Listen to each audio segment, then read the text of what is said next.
Alright, guys, I have an early Black Friday haul of movies here I want to show you, and I'm going to show you them.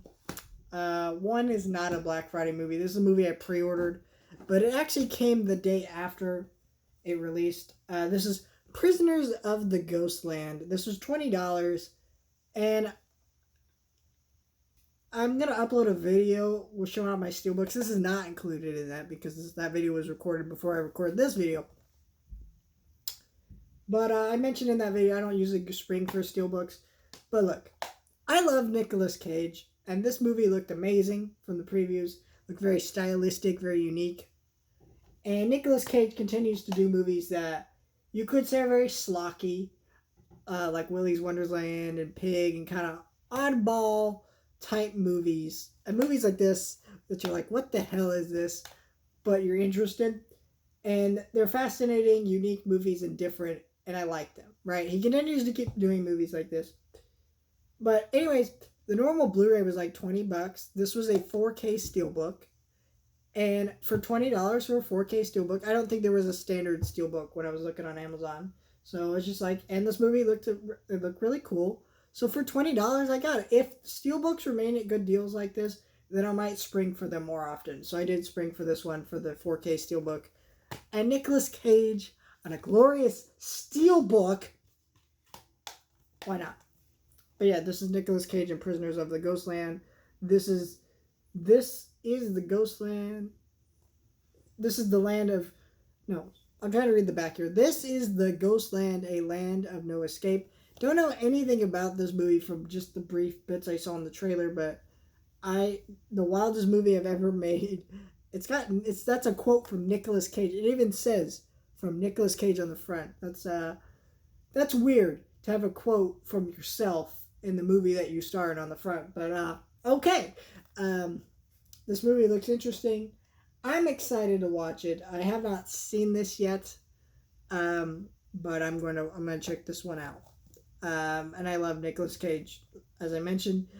I don't know how many times I mentioned it already, but yeah. And now we'll get into my Black Friday haul. This was full price. You can still get it right now. You can get it's still in stock. Not sold out. And this is just a common steelbook. I think you can find this like Best Buy.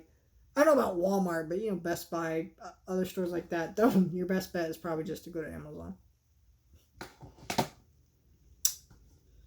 So I guess we'll just start with the 3 Blu-rays I got. Let's start with this one, Tom and Jerry. This movie was awful. This is definitely a movie that when I make a worst of the year list, whenever I do that, this movie's going to be on it. Why did I buy it? There's a couple reasons. One, I love Tom and Jerry, and I want to eventually get every Tom and Jerry movie that they make. It's probably a futile effort, just like collecting every Scooby-Doo movie, but you know what? I'm still going to attempt to do it. And this movie was $8. Now, this movie was normally $15. So basically, I was like, okay, if I pay for another movie, I basically get this movie for free in a sense, right? Because, the other movie I was buying, it's normally like around $15-20. So basically, I was getting this movie free was my justification. I was like, okay, I'll grab it. So I got it. It came with the slipcover, which I like. And I did take all the digital copies out of these already, so I can show you that. But yeah, it's just a Blu-ray. Nothing special, nothing fancy dancy. Yeah, I mean, this movie's awful. I think I've seen it twice. I think the only reason I saw it twice is, this is funny, me and my friend were at a park, and they just happened to be like showing a movie at the park late at night, and this was the movie that they were showing, so we kind of just vaguely watched it in the background while we did other things. Yeah, this movie's shit. But $8, which is not bad for that movie, but just terrible movie. Let's start with this one. Super 8 4K. I am not a fan of J.J. Abrams. I don't think he's a good director at all. Not to say he's incapable of making good movies or pretty looking movies, but the guy just a lot of his career is him homaging Spielberg, and it started with this, and him making lesser versions of better movies. Star Trek Into Darkness was a lesser version of The Wrath of Khan. Force Awakens was a lesser version of what is it? A New Hope. I don't know why I couldn't think of it. And then Cloverfield is just a lesser version of the original Godzilla, right? This is a lesser version of E.T. I like Cloverfield. I like this movie too.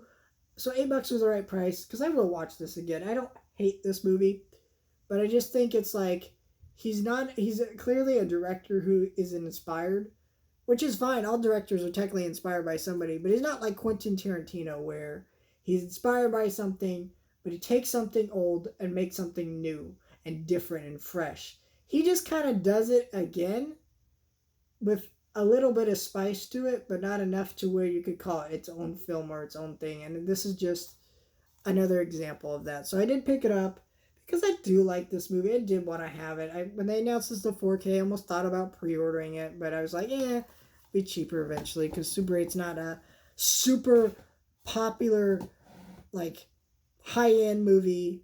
It was really popular when it came out. A lot of people told me about it when it came out, but it's not like some amazing masterpiece of art or whatever. I don't know. I did see these movies went to $6.